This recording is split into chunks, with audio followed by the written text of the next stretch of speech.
నాయకులు అధికారులు మనోళ్లే అన్న ధీమానో ఎవరేం చేస్తారులే అన్న ధైర్యమో కానీ అక్రమార్కులు ఎర్రరాయిని యథేచ్ఛగా దోచేస్తున్నారు.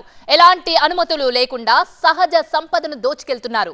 జహీరాబాద్ లో ఎర్రరాయి తవ్వకాలు ఏ రేంజ్ లో జరుగుతున్నాయో చూద్దాం. కోట్ల రూపాయల ఖనిజ సంపద, అక్రమార్కుల ఇష్టారాజ్యం. అనుమతులు లేవు, అడ్డంకులు లేవు, తవ్వుకున్నోళ్లకు తవ్వుకున్నంత. దళారుల పాలవుతున్న ఎర్ర బంగారం.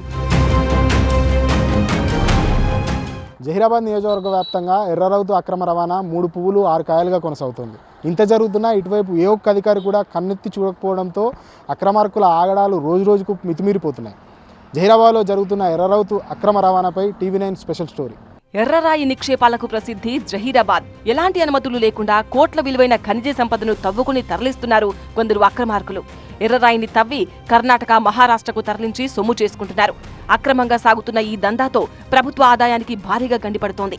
న్యాల్కల్ మండలంలోని పలు గ్రామాల్లో జాతీయ ఉత్పాదక మండలి ప్రాజెక్టు కోసం సేకరించిన భూముల్లో సైతం ఈ ఎర్రరాయి అక్రమ రవాణా జోరుగా సాగుతోంది. గణేష్పూర్, న్యామతాబాద్, మల్కన్పాడ్, రేజింతల్, హద్నూర్ గ్రామ శివార్లలో ఇష్టారాజ్యంగా తవ్వకాలు జరుగుతున్న నిమ్స్ అధికారులు కానీ, మైనింగ్, రెవెన్యూ శాఖల అధికారులు కానీ చర్యలు తీసుకోవడం లేదనే విమర్శలు వస్తున్నాయి.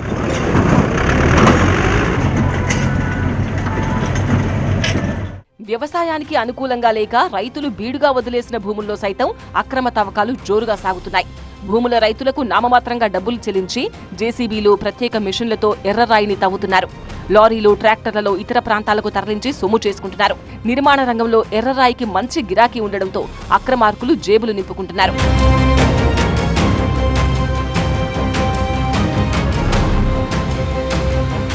జహీరాబాద్ నియోజకవర్గ పరిధిలోని మొగుడంపల్లి, న్యాల్కల్, కోహీర్ మండలాల్లోని వందల ఎకరాల్లోని అటవీ, అసైన్డ్ భూములతో పాటు పట్టా భూముల్లో కూడా నిత్యం ఎర్రరాయిని దోచేస్తున్నారు. ఈ 2 మండలాల్లోని తండాలు, గ్రామాల్లో ఎర్రరాయి క్వారీల దందా కొనసాగుతోంది. ఎర్రరాయిని బయటికి తీయడానికి రేయింబవళ్లు తవ్వకాలు జరుపుతున్నారు అక్రమార్కులు. కరెంటు ఉన్నంతసేపు అక్రమంగా వాడుకోవడం, ఆ తర్వాత జనరేటర్లు వాడుతూ పనులు కొనసాగిస్తున్నారు. ప్రభుత్వ నిబంధనలకు పాతరేసి 200కు పైగా ఎకరాల్లో తవ్వకాలు జరుగుతున్నాయి. బహిరంగ మార్కెట్లో ఒక్కో రాయికి 15 నుంచి 20 చొప్పున అమ్ముతున్నారు. నిత్యం 15 నుంచి 20 లారీల బేర రాయిని తరలిస్తున్నారు. నెలకు 20 లక్షల రూపాయల దాకా సంపాదిస్తున్నారు. జహీరాబాద్ నియోజకవర్గ వ్యాప్తంగా ఎర్రరౌతు అక్రమ రవాణా అనేది జోరుగా సాగుతోంది. ఇది ఏదైతే ఉందో ప్రస్తుతం మనం అదే ప్రాంతంలో ఉన్నాము. ఒక్కసారి విజువల్స్లో మనం చూస్తున్నాము. ఇదంతా కూడా సహజ సంపద, జెన్యూన్గా వచ్చేటటువంటి రౌతునంతా కూడా ఇక్కడ ఉన్నటువంటి కొంతమంది అక్రమార్కులు ఒక మాఫియాగా ఏర్పడి ఈ రౌతునంతా కూడా తీయడం జరుగుతుంది. ఎట్లాంటి అనుమతులు లేకుండా తవ్వకాలు చేస్తున్నారు. తవ్వకాలు చేసిన తర్వాత అటు తెలంగాణ, కర్ణాటక, మహారాష్ట్ర ప్రాంతాలకు ఎక్కువగా ఈ రౌతును అమ్ముతున్నారు. ప్రస్తుతం మనం చూస్తున్నటువంటి విజువల్స్లో రౌతు కనిపిస్తుంది మనకు. ఈ రౌతునంతా కూడా ఇప్పుడు ఏదైతే ఈ ఖాళీ ప్లేస్ ఉందో ఈ ఖాళీ ప్లేస్ నుంచే తీశారు. దాదాపు ఇట్లా జహీరాబాద్ నియోజకవర్గ వ్యాప్తంగా చాలా చోట్ల ఇట్లా జరుగుతుంది. దాదాపు 50 నుంచి 100 ఫీట్ల లోతు వరకు తవ్వకాలు అయితే జరుగుతున్నాయి. విజువల్స్లో మనం చూస్తున్నాం, క్లియర్గా రౌతు కనిపిస్తుంది. ఇదంతా కూడా తవ్వకాలు జరిగిన తర్వాతటువంటి ప్లేసు.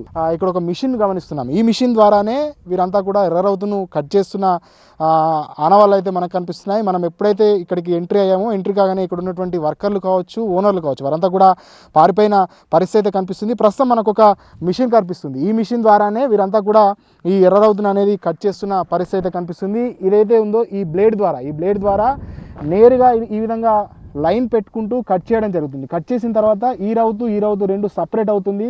వారికి ఏ వరకు అయితే సైజు కావాలో ఆ సైజు వరకు ఈ విధంగా పూర్తిగా కట్ చేస్తారు. కట్ చేసిన తర్వాత ఇక్కడ నుంచి ఈ రౌతు ఏదైతే ఉందో ఒక్క రౌతు దాదాపు 20 నుంచి 30 రూపాయల వరకు ఈ రౌతు ధరనైతే ప్రస్తుతం ఉంది. విజువల్స్లో చూస్తున్నాం, కొంతమంది వ్యాపారులు అక్కడ ఉన్నారు. TV9 వచ్చింది ఇక్కడికి అని తెలియగానే వీరంతా కూడా పనులన్నీ ఆఫ్ చేశారు, మిషన్ ఆఫ్ చేశారు. ఇక్కడ ఉన్నటువంటి ట్రాక్టర్లను తరలించిన తర్వాత ఆ దూరంగా ఉండి అబ్జర్వ్ చేస్తున్నటువంటి పరిస్థితి అయితే మనకు కనిపిస్తుంది. సో చాలా వరకు ఇట్లాంటి దందాలు అయితే ఇక్కడ ఎక్కువగా జరుగుతున్నాయి.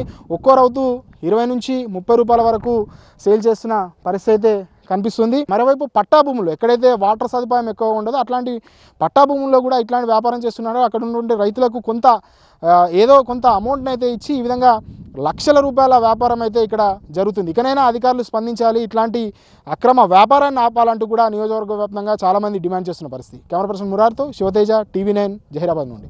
ఎర్రరాయి వ్యాపారులు పోలీసులకు మామూళ్లు ఇస్తున్నట్టు టీవీ9 నిఘాలో బయటపడింది. 3 నెలలకోసారి పోలీసులకు లంచం ఇస్తామని దర్జాగా చెప్తున్నారు వ్యాపారులు. ఒక్కరు 2000 రూపాయలు అంటే మీరు ఎంతమంది ఉంటారు మొత్తం? 40 మంది. బండి అవి ఎన్ని కలిసి చేసేస్తాం?